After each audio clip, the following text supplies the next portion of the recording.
When my son passed away, his wife inherited the mansion and $55 million. Then she threw me out, snarling, "You're not welcome here. Go die in the gutter." A few days later, the lawyer chuckled and asked, "Did you actually listen to the will?" What came next made my daughter-in-law collapse. Can you imagine burying your only son? And the very next day, his widow, in a crisp, cream-colored suit, not morning black, looks you dead in the eye and tells you his life's work, everything you built together, is just clutter. They thought I was a broken old man. What they didn't know was that my brilliant son had already set the most elaborate, devastating trap imaginable. The day after we buried my son, David, the silence in his house was the loudest thing I had ever heard. It wasn't a peaceful silence of mourning. It was a cold, hard, brittle silence, the kind that threatens to shatter with a single wrong move. I sat in the large leather armchair in the living room, the one David and I had picked out together years ago, and stared at the empty space beside me. Every corner of the house screamed his absence. It was in the way the sunlight hit the floorboards we'd laid, in the scent of old books from the library we'd built, in the quiet hum of the servers in the basement that ran the company he'd created from nothing. Then I heard the click-clack of heels on the hardwood floors upstairs, a sound that felt like a violation of the grief that should have filled the space. My daughter-in-law, Chloe, descended the grand staircase. She wasn't wearing black. She was dressed in a sharp, cream-colored business suit that looked like it had been tailored that very morning. Her makeup was perfect, a mask of cool composure.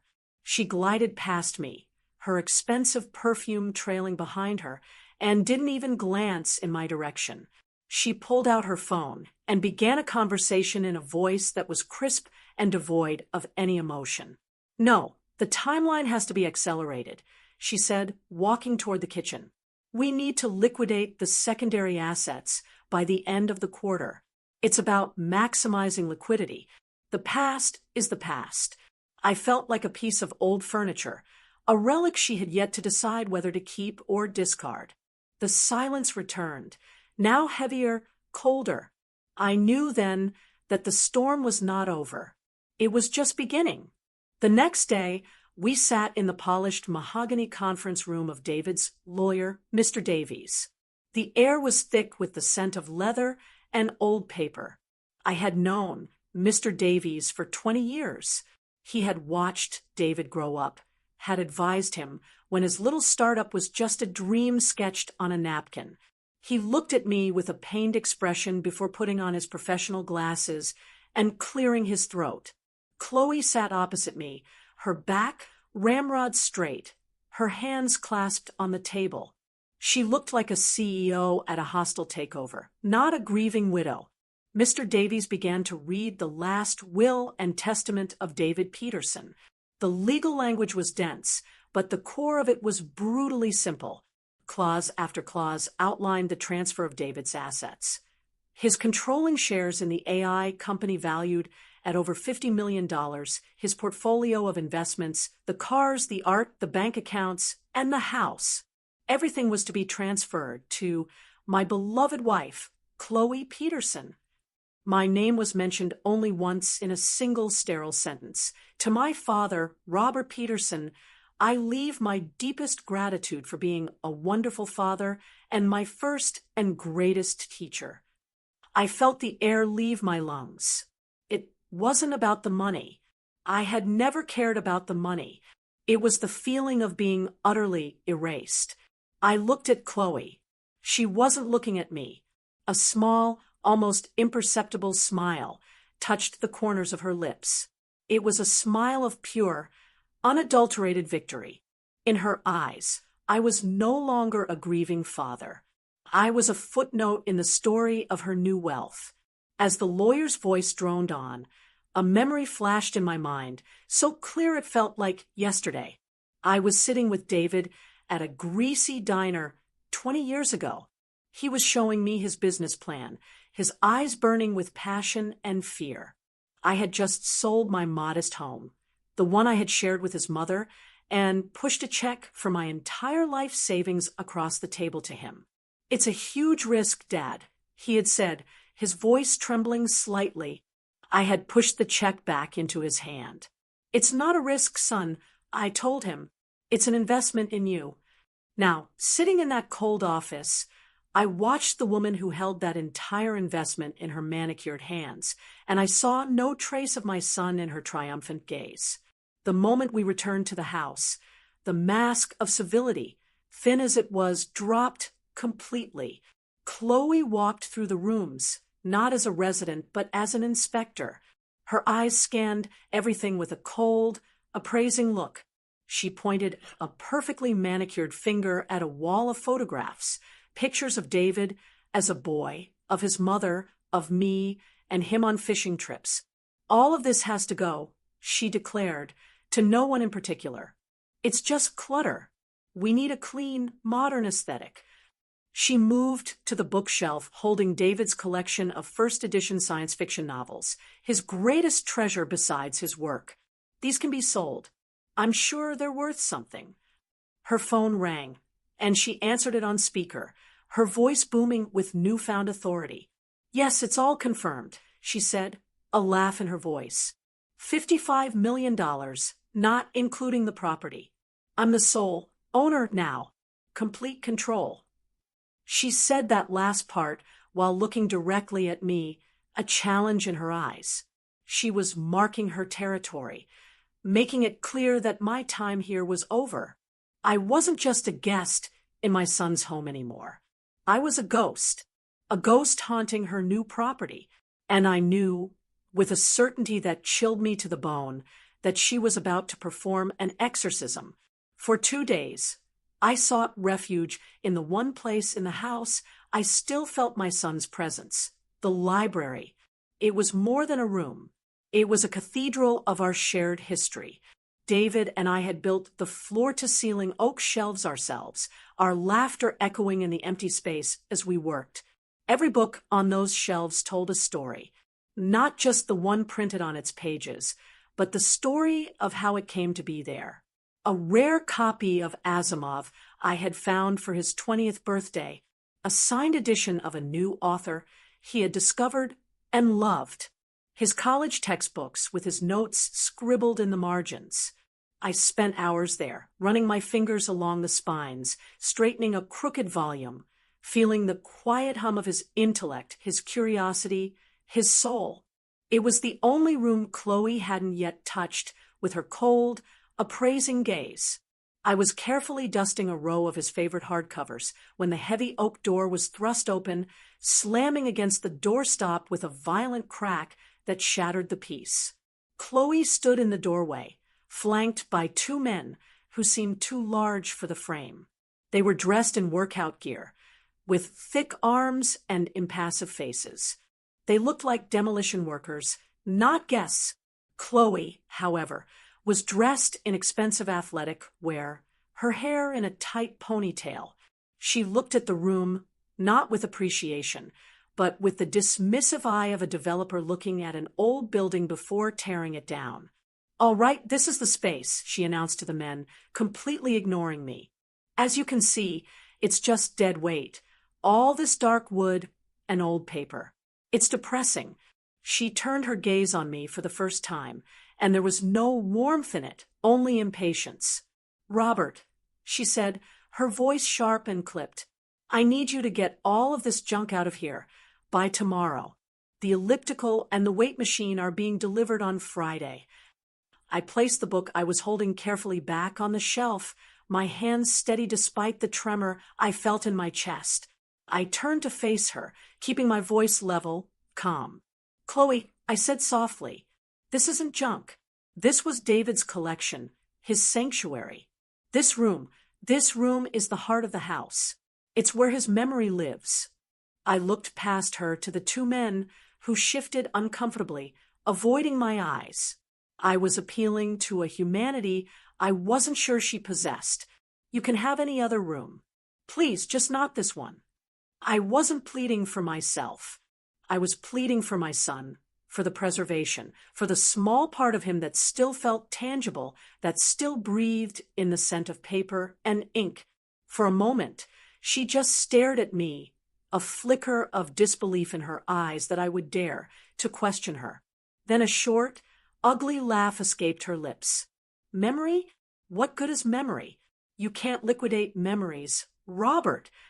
Her face, once a mask of cool indifference, began to twist into something genuinely ugly.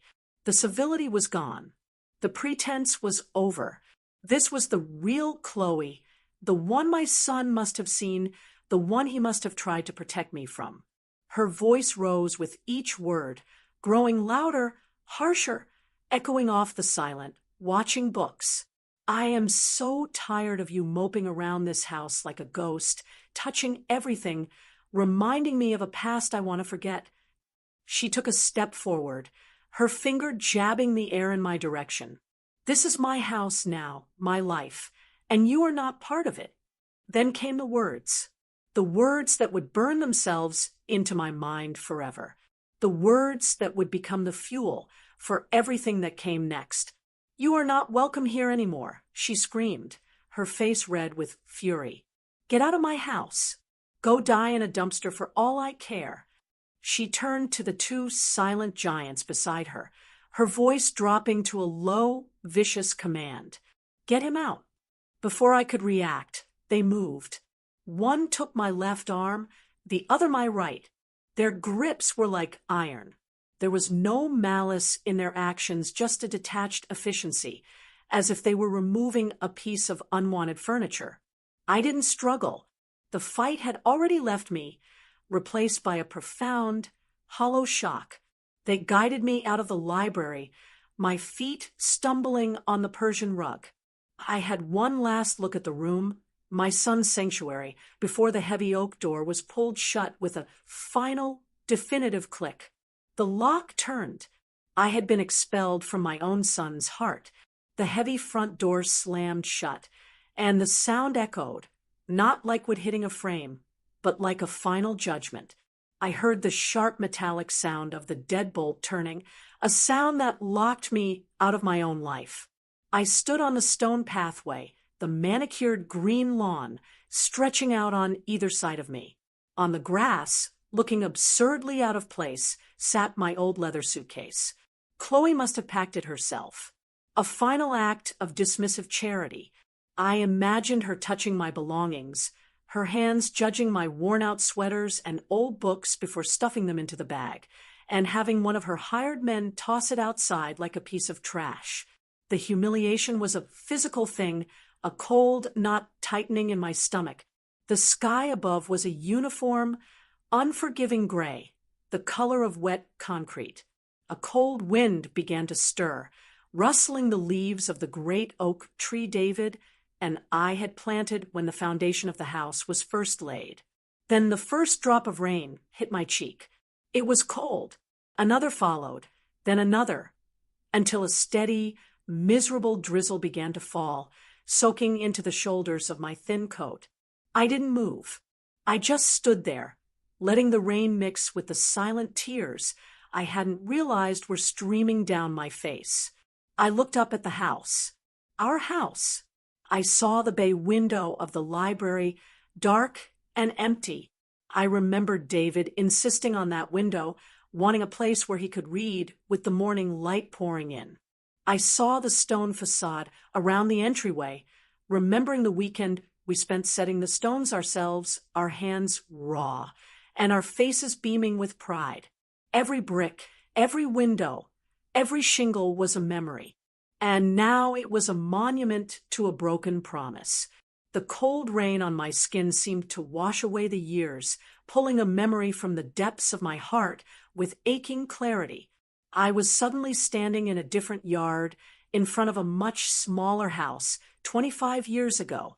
David was a teenager, all lanky arms and earnest ambition, helping me fix a broken fence post. His hands were clumsy but determined. I remember stopping our work and putting a hand on his shoulder. A man's character isn't what he owns, David. I had told him, the words feeling as true then as they did now. It's what he's willing to protect. His name, his honor, his family. David had looked from our modest little house to the horizon, his young eyes filled with dreams.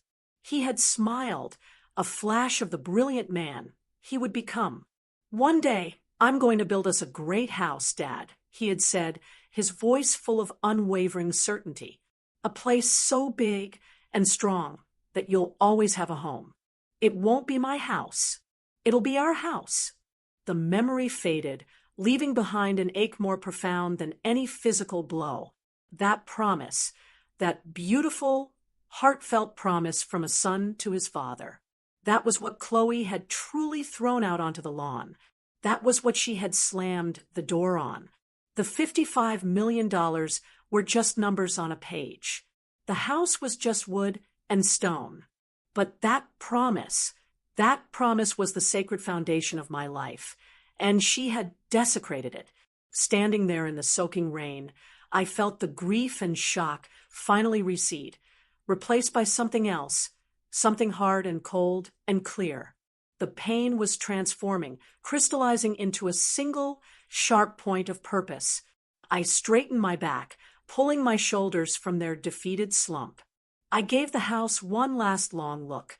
It was not a look of sorrow anymore. It was a look of assessment, a look of resolve. I walked across the wet grass, my shoes sinking slightly into the soft earth. I grasped the handle of my suitcase.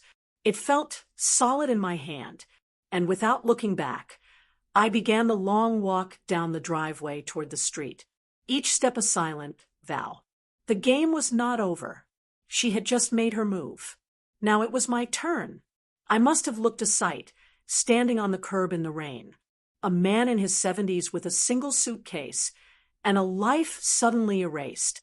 A yellow taxi slowed as it passed, its headlights cutting through the dreary afternoon. I raised my hand, and it pulled over. The driver, a young man with kind eyes, didn't ask any questions as he put my bag in the trunk. "Where to, sir?" he asked.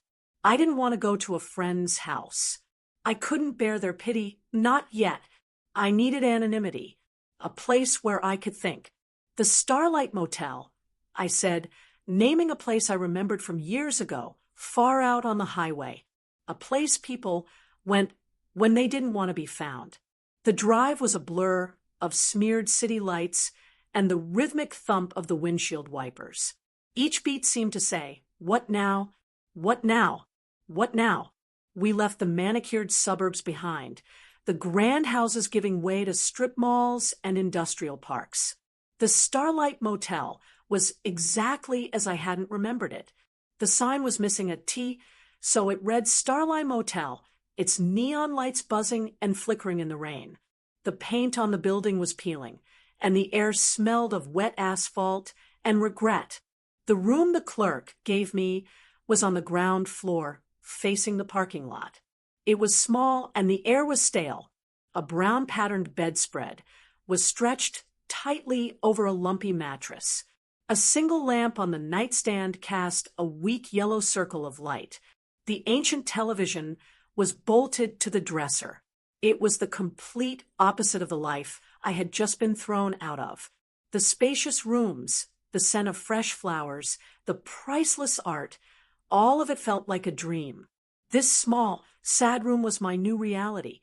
I placed my suitcase on the worn luggage rack and sat on the edge of the bed. The springs groaned in protest. The only sounds were the hum of the mini fridge and the distant hiss of tires on the wet highway. For the first time in days, I was truly alone, surrounded by a silence that was entirely my own. But it wasn't the silence of defeat. It was the silence of a chessboard after a devastating move has been made. It was the silence of contemplation. I thought of Chloe's rage, her greed so transparent. It was almost childlike.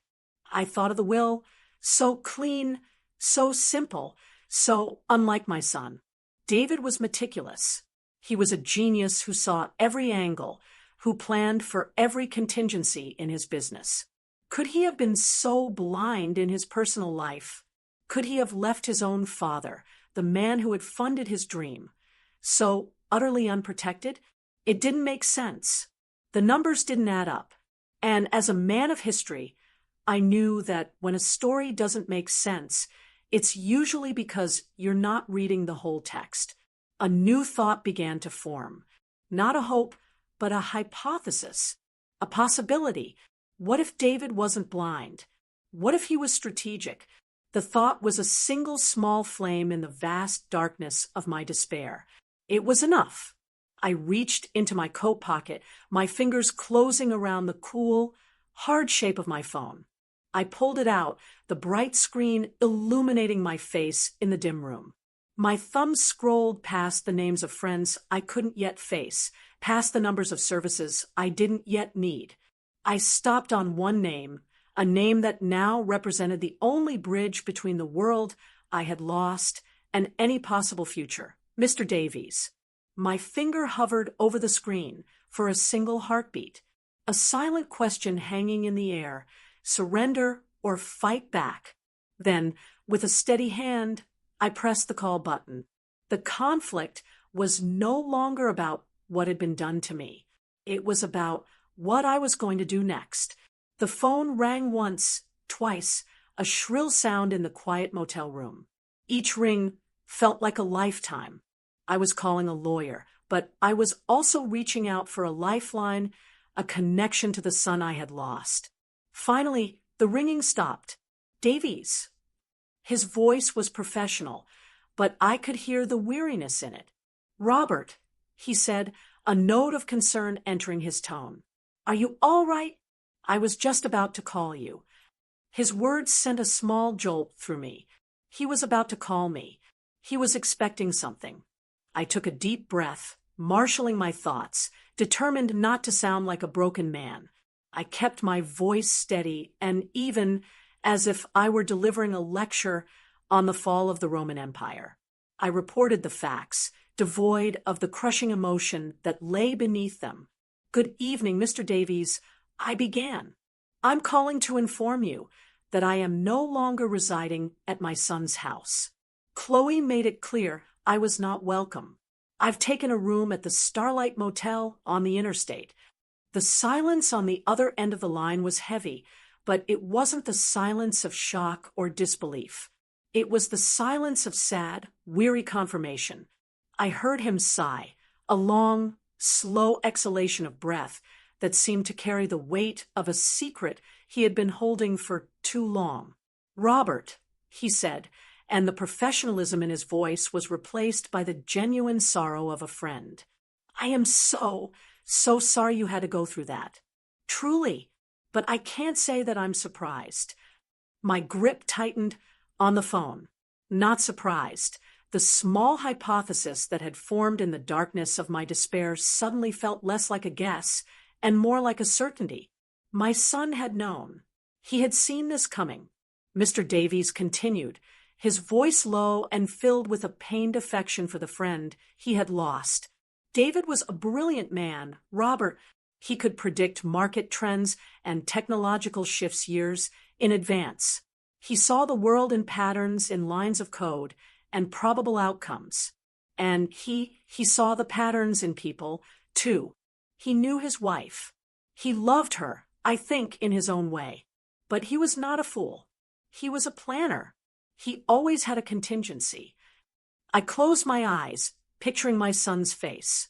Not his smiling photos, but the look of quiet worry he sometimes had when he thought no one was watching. The burden he must have carried. Then Mr. Davies's tone shifted. The friendly sorrow was gone, replaced by the crisp, precise voice of an executor of a will about to perform his duty. Robert, I'm going to tell you something now that I was bound by my fiduciary duty, and my promise to David not to reveal, unless a very specific set of conditions were met. By forcibly removing you from the house, Chloe has just fulfilled those conditions. I held my breath. This was it. David left me with a sealed envelope and a list of private, detailed instructions. The lawyer continued. The will we read in my office the other day, it was not the entire story. It was true in a legal sense, but it was incomplete. Think of it as the first move in a chess game my son knew he might not be around to finish. I felt a wave of emotion so powerful it almost knocked the wind out of me. Grief, sharp and fresh, for the terrible knowledge my son had to live with, and an overwhelming, crushing love for his foresight, for his fierce, protective heart that reached out to care for me even from beyond the grave. "What are you saying?" I whispered, though I already knew the answer. Mr. Davies's voice was firm now, a beacon in the storm. "I'm saying there is another clause, a contingency clause triggered by specific actions. David called it his character test. He wanted more than anything to give Chloe a genuine chance to prove him wrong. He hoped she would choose decency. He hoped she would choose family. But he planned for the probability that she would choose greed. The small flickering flame of purpose inside me roared to life. My son had not abandoned me. He had armed me. Mr. Davies's final words were not a comfort, but a call to action. "She has failed the test, Robert. She has made her move. Now it's time for us to make David's." Mr. Davies's voice over the phone was a lifeline, pulling me from the wreckage of the past few days and setting me on solid ground. I sat up straighter on the lumpy motel bed, listening with an intensity one hadn't felt in years. "To understand what David did," the lawyer began, his tone now that of a strategist explaining a brilliant campaign, "you have to understand that he didn't write a simple will. He created a test. An ethical and legal stress test, with his entire fortune as the subject." I could almost see my son in those words, the meticulous planner, the genius who saw every possible outcome. The document we read in my office, Davies continued, was the first part of that test. It was the bait. It was designed to give Chloe everything she thought she ever wanted, but it came with a single, almost invisible string attached. He paused for effect. That string was a legal concept called fiduciary duty. It's a term we lawyers use all the time, and it usually sounds like boilerplate, but David turned it into the entire key to the mechanism. I listened, rapt as he explained the elegant, devastating simplicity of my son's plan. The will stated that the inheritor, Chloe, was entrusted with the entire Peterson estate, but it also contained one crucial, carefully worded clause. It said she was bound, for a 30-day evaluation period, to a solemn fiduciary duty to protect and uphold the welfare and legacy of the Peterson family. It sounds like a sentimental phrase, doesn't it? Davies said, a hint of admiration in his voice. But in the context of a will, it's a legally binding instruction. Family legacy doesn't just mean the money. It means the people, the history, the honor. It means you, Robert. The pieces began to click into place in my mind, forming a picture of my son's incredible foresight. "When Chloe threw you out of the house," Davies explained, his voice turning hard as steel, "she did more than just a cruel thing. She took a sledgehammer to the most important clause in the will. She proved, in the most dramatic way possible, that she had no intention of upholding the welfare or legacy of the family. She violated her fiduciary duty, and that violation is the trigger." He told me that this breach gave him, as the executor, the full legal authority to unseal and activate a second document, a sealed codicil to the will that David had left in his private safe. As Mr. Davies spoke, the dreary motel room around me faded away. I was transported back 3 months to the last quiet evening I had spent with my son. We were in the library, a comfortable silence between us. David had been staring intently at his laptop, his brow furrowed in concentration. He looked up at me suddenly, his eyes tired but clear. There was a weight to him that evening, a weariness that went beyond work. "Dad," he had said, his voice quiet but serious, "if anything ever happens to me, I need you to trust what I've built." I had thought he meant his company, the algorithms, the patents. I had put my hand on his shoulder and told him I always would. but he shook his head slightly. No, not just the company, he clarified, looking back at his screen, full of what I now realized must have been legal documents. I mean the system. The system I built to protect you. I hadn't understood then. I thought he was talking about firewalls or financial arrangements. I didn't realize he was forging a shield of law and love around me. Now, in this lonely motel room, his words were the clearest thing in the world. He had been preparing for this very day. I came back to the present, my heart aching with a mixture of immense grief and profound pride. My son was gone, but his brilliant mind was still at work, still protecting me. So what do we do now? I asked Mr. Davies, my voice no longer trembling. It was the voice of a man with a mission. Now, we follow David's instructions to the letter. Davies replied, his voice all business. And his instructions were very clear. We do not confront her. We do not reveal our hand. David's plan was more elegant than that. He knew that true character is revealed not when it's challenged, but when it thinks no one is watching. He laid out the next steps.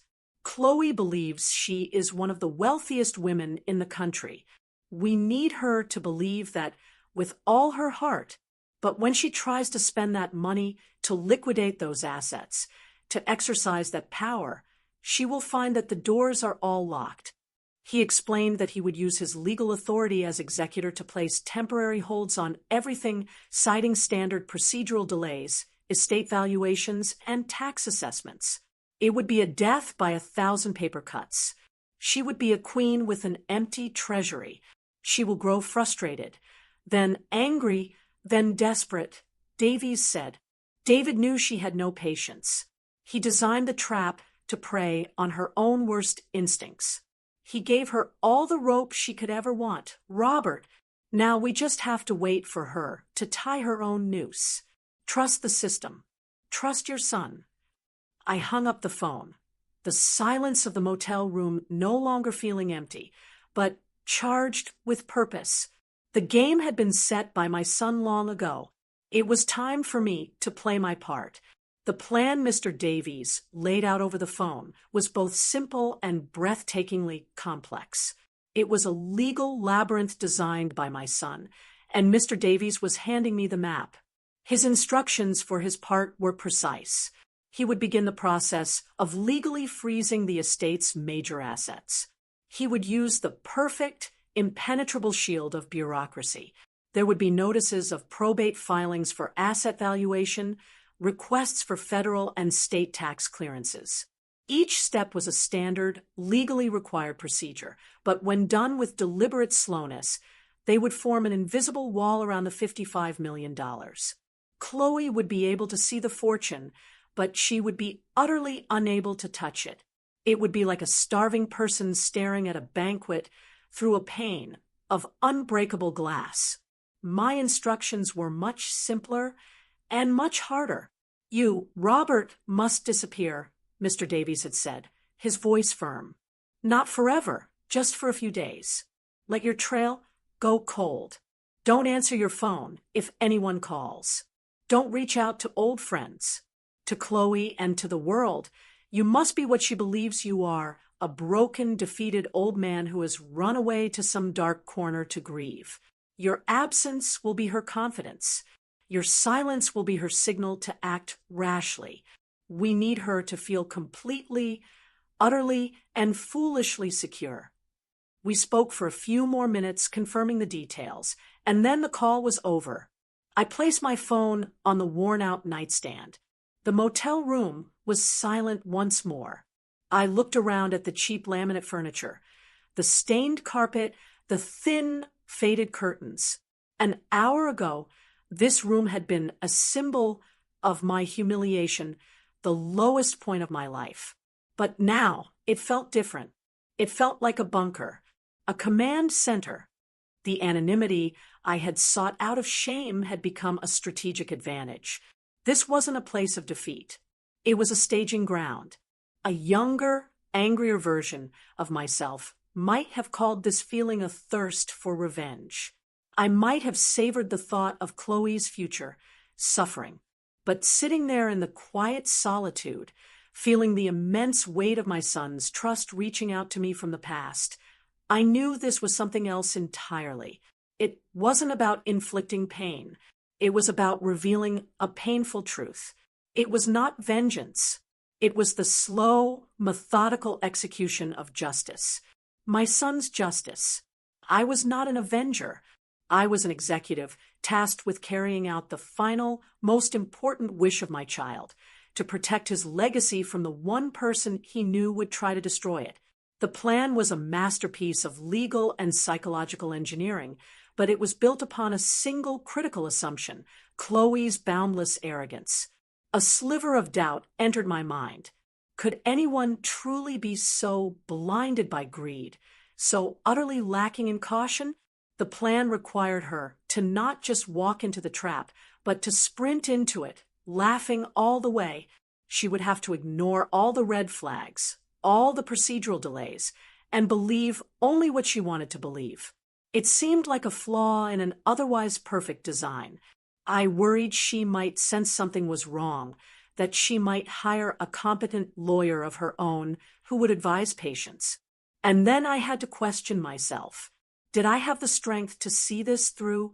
My role was to remain silent, to watch from the shadows as she, for a time, celebrated on the grave of my son's memory. I would have to endure the thought of her parties, of her tearing down his library, of her erasing his presence from the home we built. It would require a level of self-control I wasn't sure I possessed. The instinct to fight, to scream, to confront her was a powerful one. I looked at the dark screen of my phone, at my own tired reflection. Staring back, I saw the face of a grieving father. But beneath the grief, I saw the history professor, the man who understood that the most important battles are often won, not on the field, but in the quiet archives through patience and the careful study of the facts. David had studied his opponent. He had laid out the strategy. He trusted me to execute it. I would not let him down. Reaching out with a steady hand, I pressed and held the power button on my phone. The screen flickered and went black. The first step of the plan was complete. I had disappeared. For the next 3 days, I followed Mr. Davies's instructions to the letter. I lived in a state of self-imposed exile, a ghost in a cheap motel room. The television remained off. My phone remained a dark, silent rectangle on the nightstand.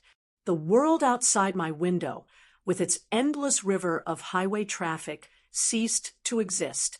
I didn't know it at the time, of course, but as I sat in that quiet, contemplative solitude, Chloe was doing the exact opposite.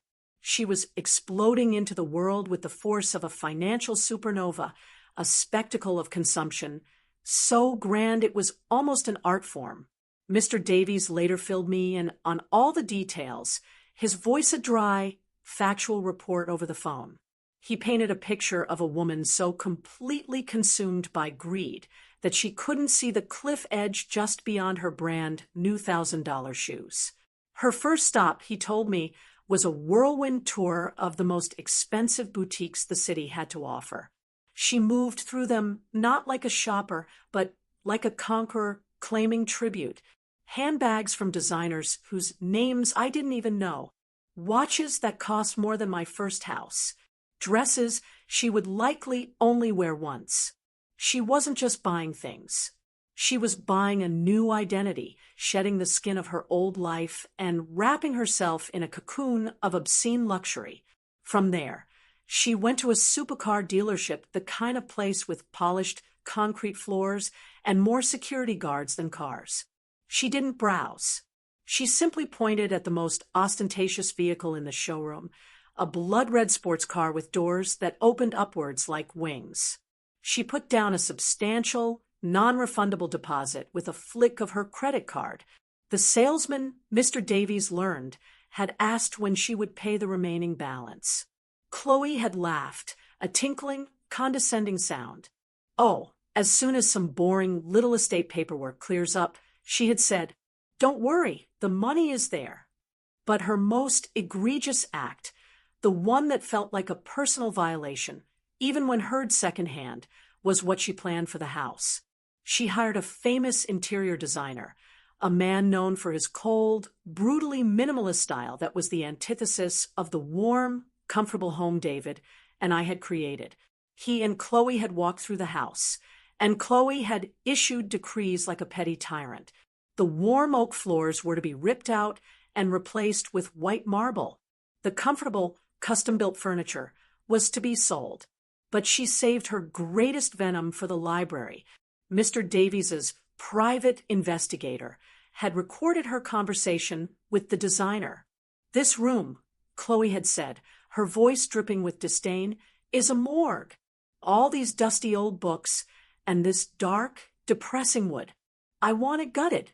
I want white walls, chrome, glass, and a personal juice bar right over there." She was pointing, the investigator noted, directly at the spot where David's favorite reading chair had sat for over a decade. She wasn't just redecorating. She was performing a ritual cleansing, systematically erasing every trace of my son and of me. The crescendo of her hubris was the party. She threw a massive catered affair 3 nights after she had thrown me out. The house was filled with strangers, an entirely new set of friends who had miraculously appeared in her life at the exact same time as the $55 million. Champagne flowed.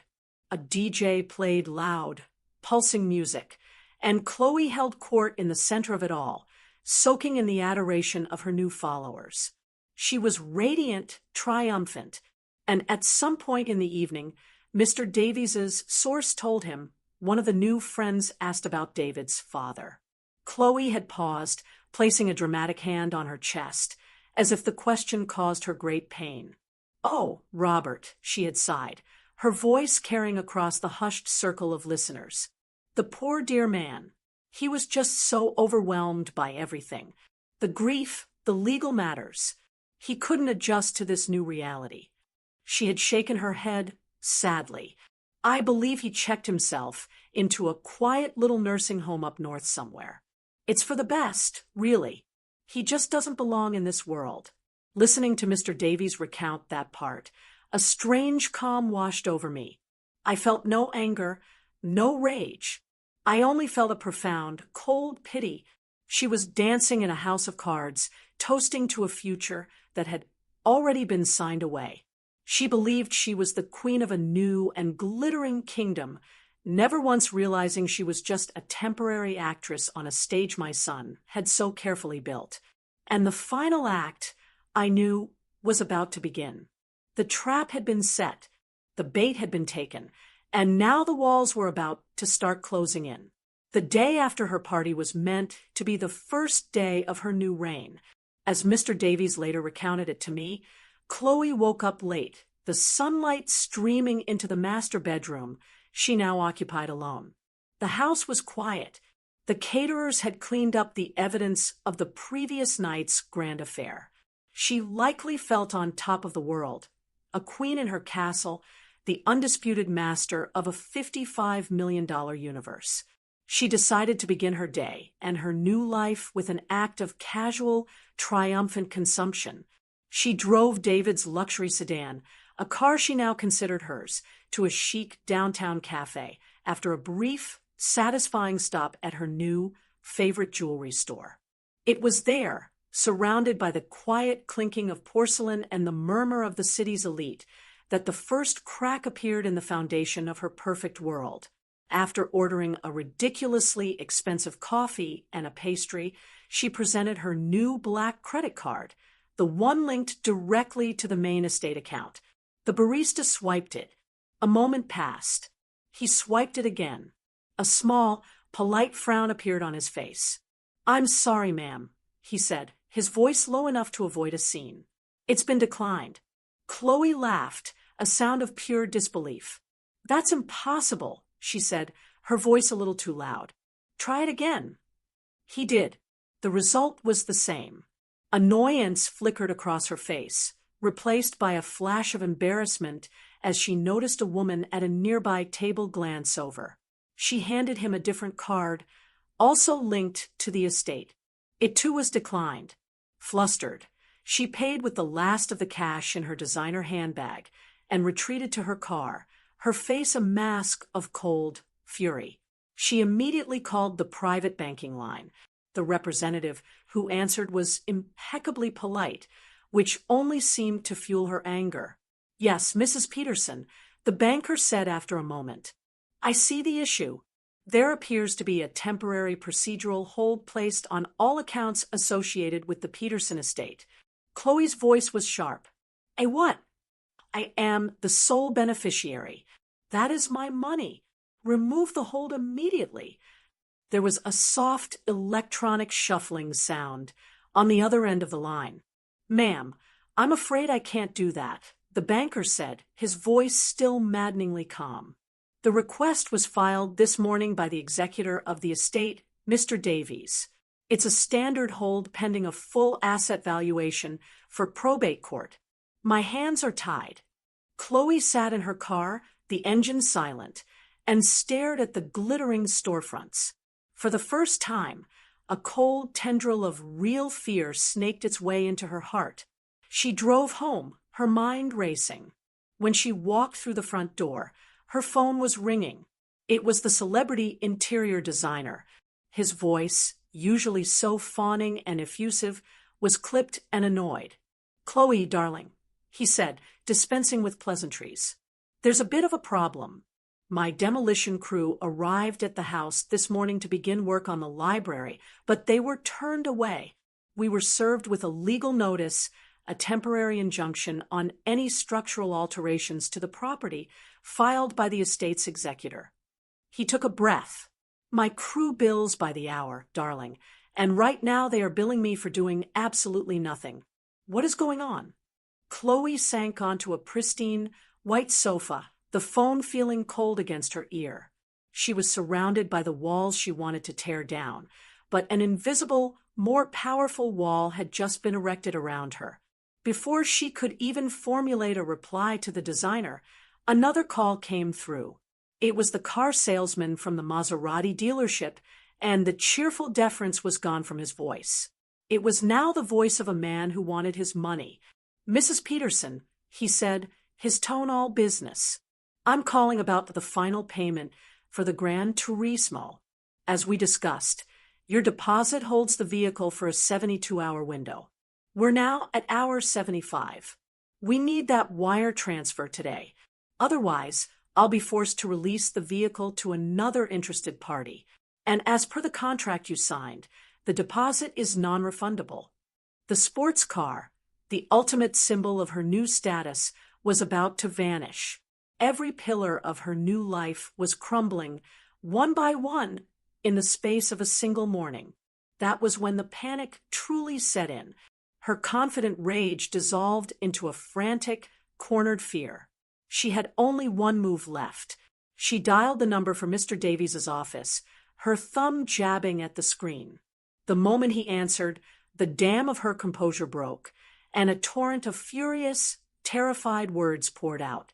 "What have you done?" she screamed into the phone. "Why is my money frozen? Why can't I touch anything? This is my house. You work for me. I am the estate. You can't do this to me. I will sue you. I will ruin you."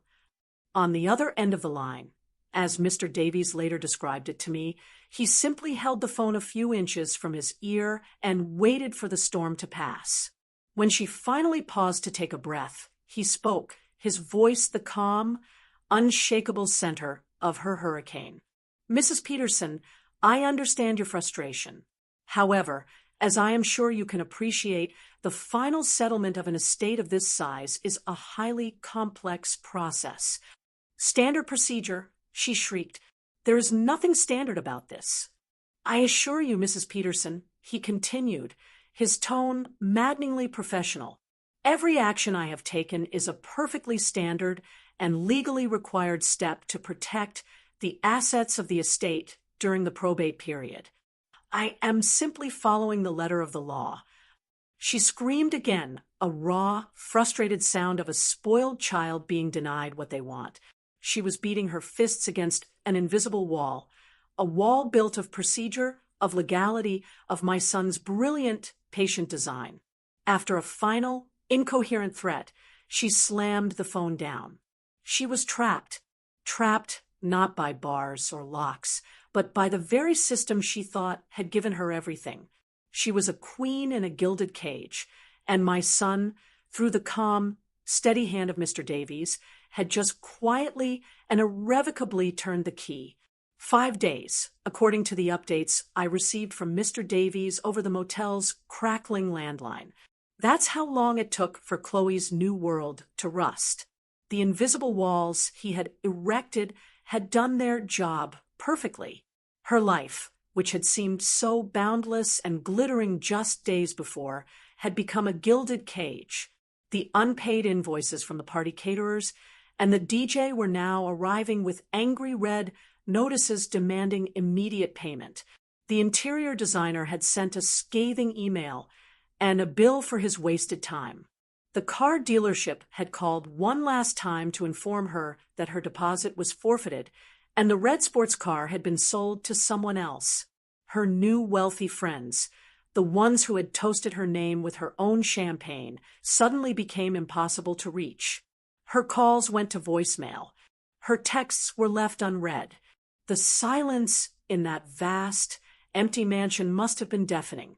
She was the queen of a paper kingdom, and a slight breeze had just blown it all away.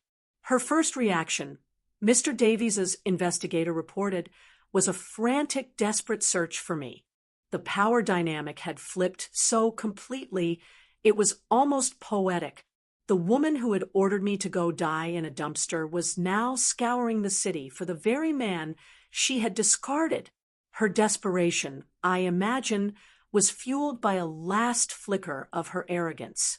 She likely believed that if she could just find me, she could bully or threaten me into calling off the lawyer and releasing her money. She drove to the homes of my old friends, men and women she had always treated with dismissive contempt. But at every door she was met with polite, firm denial. "I'm sorry, Chloe, we haven't seen Robert. No, he hasn't called." Each closed door was another reflection of the one she had slammed in my face. She, the new millionaire, was the one being turned away. She, the master of the house, was the one who was no longer welcome. By the afternoon of the 5th day, her anger had burned itself out, leaving behind only the cold, gray ashes of desperation. Every avenue was a dead end. Every call was a failure. She was utterly and completely powerless. There was only one place left to go, one person left to appeal to. She had already tried screaming at Mr. Davies. This time, she would have to try a different tactic, humility, or at least a performance of it. As she made her way to his downtown office, stripped of her bluster and bravado, she must have felt the true weight of her situation for the first time. She was a $55 million heiress who couldn't afford to pay a parking meter. And that is what led her finally to the quiet, wood-paneled waiting room of Davies, and Finch. Mr. Davies had called me at the motel that morning. His voice was calm, but I could hear a note of finality in it. "Robert," he had said simply, "it's time. I think she's ready to listen." He had sent a car for me, and I had put on my best suit, the simple navy one I had worn to my son's wedding. I had been sitting in that waiting room for about an hour, not with anxiety, but with a profound sense of calm. I was not a victim waiting for an apology. I was a father about to carry out his son's final wishes. I was reading a book on Roman history, the familiar weight of it in my hands, a comforting anchor. The door to the waiting room opened softly. I didn't look up immediately. I finished my paragraph first, then slowly I lowered my book. She was standing there, hesitating on the threshold. She looked nothing like the conquering queen from the reading or the raging fury from the party. Her expensive clothes were wrinkled. Her perfect hair was in disarray, and her eyes were wide with a fear she could no longer conceal. She looked lost and small. Her eyes scanned the room, likely looking for the receptionist. And then they found me. They locked onto my face. And in that instant, I saw it all happen. The confusion, the shock, and then the dawning, sickening horror of comprehension. The realization that this wasn't a series of unfortunate bureaucratic mistakes. It wasn't a problem that could be fixed. It was a plan, a meticulous, perfectly executed plan. And the quiet, insignificant old man she had thrown out into the rain like a piece of trash was sitting at the very heart of it. I watched the cascade of emotions ripple across Chloe's face. It happened in a fraction of a second, but for me, it felt like an eternity. First, there was simple confusion, the kind you see when a familiar room has been inexplicably rearranged. Then a flash of pure, undiluted shock as her brain finally processed the impossible fact that the ghost she had exorcised, was sitting right there in front of her. And finally, that shock curdled into a deep, primal fear. The look of a chess player who has just realized they have been in checkmate for the last 5 moves. The desperate, pleading speech she had likely rehearsed all the way to the office died on her lips. The arrogance, the anger, the fury, all of it evaporated, leaving behind a raw, trembling panic. "Robert," she whispered, her voice barely audible. Then, as if remembering the role she was supposed to play, she tried again, forcing a term of affection that now sounded like a curse. "Father," she stammered, taking a hesitant step into the room. I've been looking for you everywhere. I was so worried." The lie was so transparent, so pathetic, that it was almost pitiful. She was trying to rewrite the history of the last 5 days in a single desperate sentence. She was trying to pretend she was a concerned daughter, not a failed tyrant. I simply looked at her. I did not smile. I did not frown. I offered her no anger to fight against, no pity to cling to. I said nothing. In that moment, I understood that silence was the most powerful tool I possessed. There were no words that needed to be spoken. My silence was a mirror, and in it she was forced to see the reflection of her own cruelty, her own greed, her own choices. It was a more damning accusation than any shout, any accusation, any teardown could ever be. She crumbled under the weight of that quiet gaze. Her eyes darted around the room, looking for an escape, for someone to rescue her from the uncomfortable truth. "I didn't mean for it to happen," she continued, her voice cracking, the words tumbling out in a disorganized plea. They got out of hand. The pressure. I wasn't thinking." Her voice trailed off. She could see it in my eyes. She knew that I knew. The performance was over. Just as the silence stretched to its breaking point, the door to the main office opened. Mr. Davies stood there. He was dressed in a dark, conservative suit, his face a perfect mask of professional gravity. He did not acknowledge Chloe's distress or her stammered apologies. He simply looked at her, then at me, his gaze communicating a deep and somber understanding. "Chloe, Robert," he said, his voice calm and steady, cutting through the tension like a blade. "If you'll please join me in the conference room, we can begin." He held the door open. I closed my book, placing it carefully on the end table beside my chair. I stood up, my movements slow and deliberate. I was not the stooped, defeated man who had been shoved out into the rain. I felt a lifetime of quiet dignity settle on my shoulders. I walked towards the conference room. After a moment's hesitation, Chloe followed. She was no longer a queen leading a procession. She was a defendant being led to the dock. The 10 steps from the waiting room to that conference room felt like a multitude. With every step, the last vestiges of her power seemed to fall away. I was no longer the man she had thrown out, and she was no longer the woman who held the world in her hands. We were simply a father and a daughter-in-law about to face the final, unalterable truth of my son's legacy. And I was ready. We sat at the long, polished conference table. Mr. Davies was at the head, a position of calm, quiet authority. I was on his right, and Chloe was on his left, a vast expanse of gleaming mahogany between us. The air in the room was still and heavy, like the air before a thunderstorm. Chloe sat rigidly in her chair, her hands clenched in her lap. She was trying to project an image of a wronged woman, a victim of bureaucratic error, but the fear in her eyes betrayed her. She was a cornered animal, and she knew it. Mr. Davies began, his voice devoid of emotion, a simple statement of fact. "Thank you for coming in, Chloe," he said. "You are here today because you have found yourself quite suddenly unable to access the assets of your late husband's estate. The reason for this, I assure you, is not a mistake. It is in fact quite simple." He slid a single document across the table toward her. It was a copy of the will that had been read just over a week ago.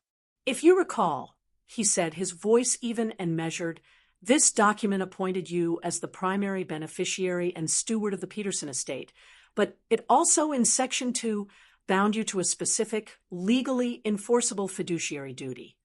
He had a second copy, and he tapped a highlighted paragraph with his pen.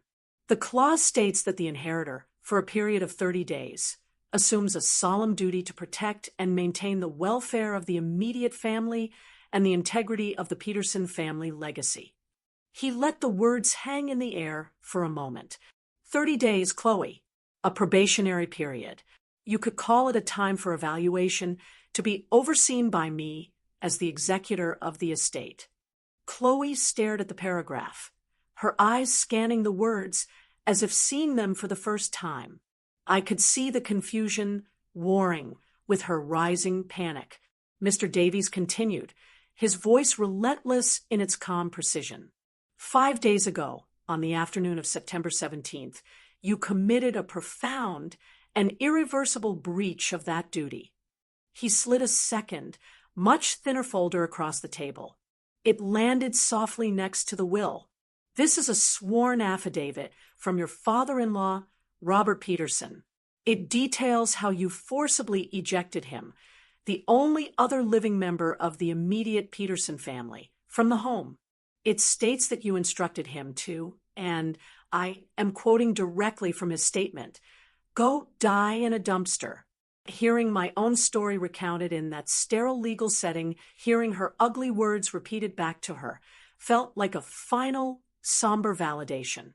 Chloe flinched as if he had struck her. The last of the color drained from her face. She looked from the folder to me, and then to Mr. Davies, her mouth opening and closing silently. She had no defense. There was no lie she could tell that would be more powerful than the simple, documented truth. Mr. Davies leaned forward slightly, his gaze unwavering. "You see, Chloe, this first will wasn't just a legal document. It was a question my client, your late husband, needed a definitive answer to. And the question was this: were you a worthy steward of his life's work? Were you a worthy protector of his family?" I watched her as the terrible truth began to dawn. She wasn't a player in a financial game. She was the subject of a moral experiment, and she had failed in the most spectacular way imaginable. "Your actions," Mr. Davies said, his voice dropping slightly, becoming more intense, "provided the answer to that question with absolute clarity, which leads me to a question of my own for you." He paused, letting the silence press down on her. "Did you listen carefully to the entire will, Chloe? Did you pay attention to the words in Section 4, Subclause C, the small print, the part that detailed the automatic and immediate activation of Codicil B in the event of a catastrophic breach of fiduciary duty by the primary beneficiary?" Her face was a blank mask of uncomprehending horror. She had heard only the $55 million. She had heard only the house, The rest had just been noise. Mr. Davies reached into the leather briefcase that sat beside his chair. I watched him, my heart beating a slow, steady rhythm. He didn't pull out a thick legal binder or a stack of papers. He pulled out a single, elegant cream-colored envelope. It was sealed with a circle of dark blue wax, impressed with the Peterson family signet ring, the one I had given David on the day he graduated from college. The lawyer placed the envelope in the exact center of the polished table. It sat there, a quiet, unassuming object that held the power of an earthquake. Chloe stared at it as if it were a venomous snake. Mr. Davies folded his hands. This codicil, Chloe, legally voids the document we read last week in its entirety.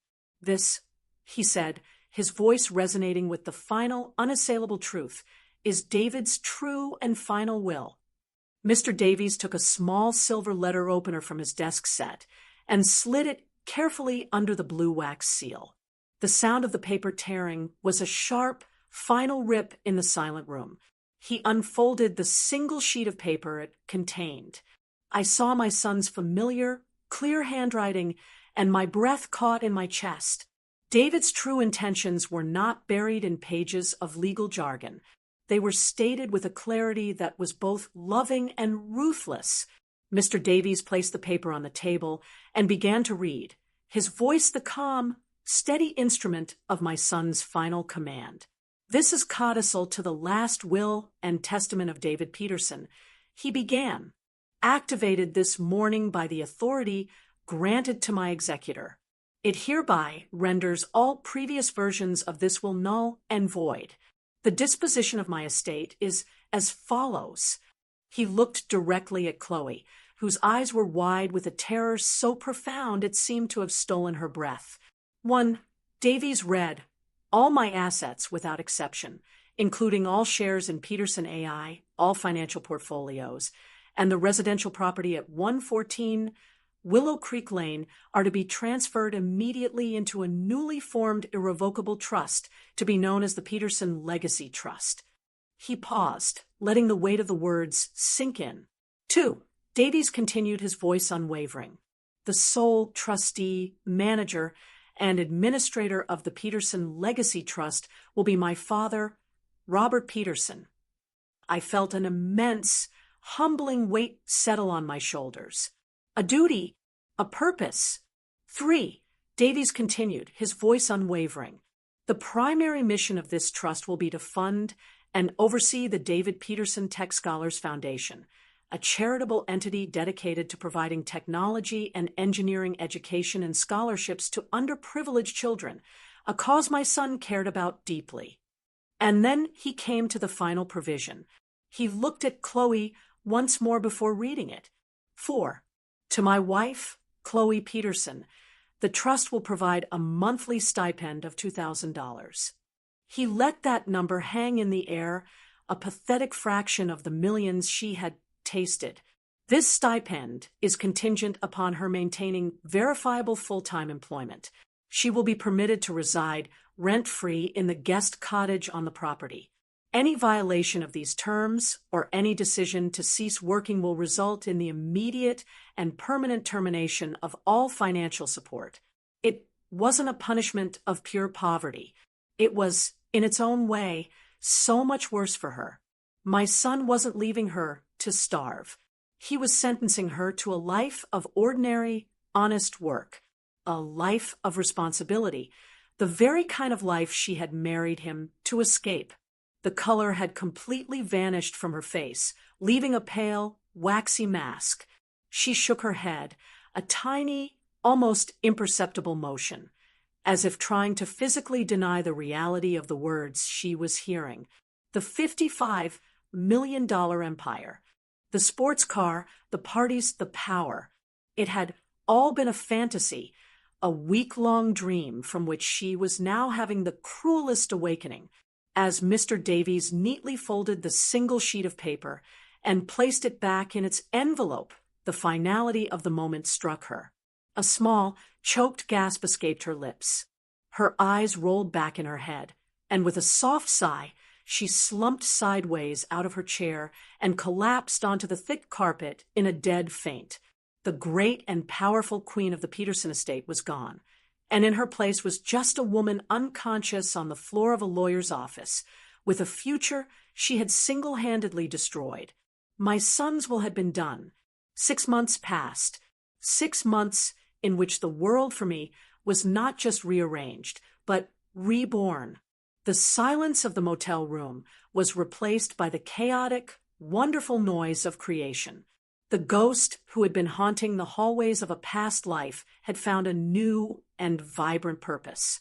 I was standing at a podium, the scent of fresh paint and new beginnings in the air. I was wearing the same navy suit I had worn to Mr. Davies's office, but it no longer felt like armor for a confrontation. It felt like the uniform of a custodian, the proud guardian of a dream. I looked out, not at a tense and hostile daughter-in-law, but at a room filled with the bright, hopeful faces of young students, the first graduating class of the David Peterson Tech Scholars Foundation. When I began to speak, my voice was strong and clear. "Good morning," I said, a genuine smile on my face. "My name is Robert Peterson, and I am my son's father." I told them stories about David, not about David the tech mogul, the millionaire, but about David the curious boy who took apart our family's only television set just to see how it worked. About David, the determined young man who believed that the magic of technology shouldn't be a luxury for the rich, but a tool for everyone with a dream. Many people will remember my son for the fortune he created. I told the crowd, but that fortune was never his goal. It was only a byproduct. His real dream, his true legacy, is this. I gestured around the room at the gleaming new computers, at the smart boards, at the eager faces of the children who would learn and create and build their own futures here. David believed that talent is universal, but opportunity is not. I continued. He wanted to build doors for those who had only ever been shown walls. So today, we are not just opening a building. We are continuing his most important work. We are fulfilling his true will, not the one written on paper, but the one that was written on his heart. As the room filled with warm, heartfelt applause, my thoughts drifted just for a moment to Chloe. I don't think of her with anger anymore. I rarely think of her at all, but I know where she is. My son's trust, in its quiet, methodical way, still keeps an eye on her. The image that came to my mind was of a different kind of room, a busy downtown coffee shop during the morning rush. Chloe was behind the counter, wearing a simple green apron with her name on a plastic tag. Her hair was pulled back, and her face was bare of the expensive makeup she used to wear. She moved with a practiced efficiency, frothing milk, calling out orders, wiping down the counter. She looked tired, the kind of tired that comes from standing on your feet for 8 hours. A customer was rude to her, complaining that his latte wasn't hot enough. I saw a flicker of the old fire in her eyes, a flash of indignation, but it vanished as quickly as it came, replaced by a weary resignation. "I'm very sorry, sir," she said, her voice flat. "I'll make you a new one." She had been sentenced to a life not of poverty, but of consequence, a life of ordinary, honest work, and in her own quiet way, she was serving her sentence. A young girl, no older than 14, tugged on my sleeve, pulling me back to the present. She pointed excitedly at her computer screen, showing me a simple line of code she had written that made a cartoon dog wag its tail. Her eyes shone with pride and discovery. I smiled a real smile that reached my own eyes. My son's will had created 2 new realities. For Chloe, a world of quiet consequence.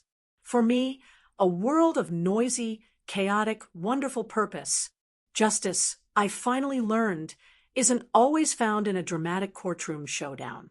Sometimes it's in the quiet, steady, everyday work of building something better, in the very space where something was broken. The library is my office now. My son's favorite room is no longer a silent sanctuary of memory, but the bustling heart of his living legacy. The dark oak shelves are still here, but now they share space with whiteboards covered in plans and ideas. The air, once thick with the scent of old paper, now buzzes with the energy of a brighter future. I often sit at his old desk in the evening, after the small, dedicated staff has gone home. On the corner of the desk is a photograph of David taken on a hiking trip years ago. He is grinning, the sun in his eyes, the whole world at his feet. I look at it, and I feel no sorrow, only a quiet, profound pride. Justice, I've come to realize, isn't always a loud and thunderous affair. It doesn't always come with a gavel strike or a shouted verdict. Sometimes justice is the quiet, satisfying click of a well-laid plan falling perfectly into place. My son didn't leave behind a pile of money. He left behind a legacy of passion, and the belief that one person's success could be used to build a ladder for others. My purpose, my great honor, is to ensure that legacy breathes and grows every single day. In fulfilling my son's true will, I did more than just reclaim a house. I reclaimed myself. I found a reason to get up each morning that was bigger than my grief.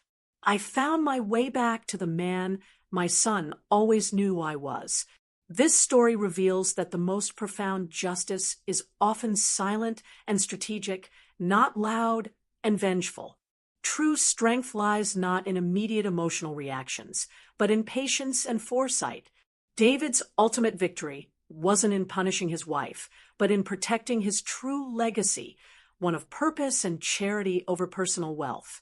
It teaches us that our real inheritance is the positive impact we create and the values we uphold. The most powerful response to arrogance is not anger, but the quiet execution of a well-laid plan that reestablishes order and honors what truly matters. Thank you for listening to my story.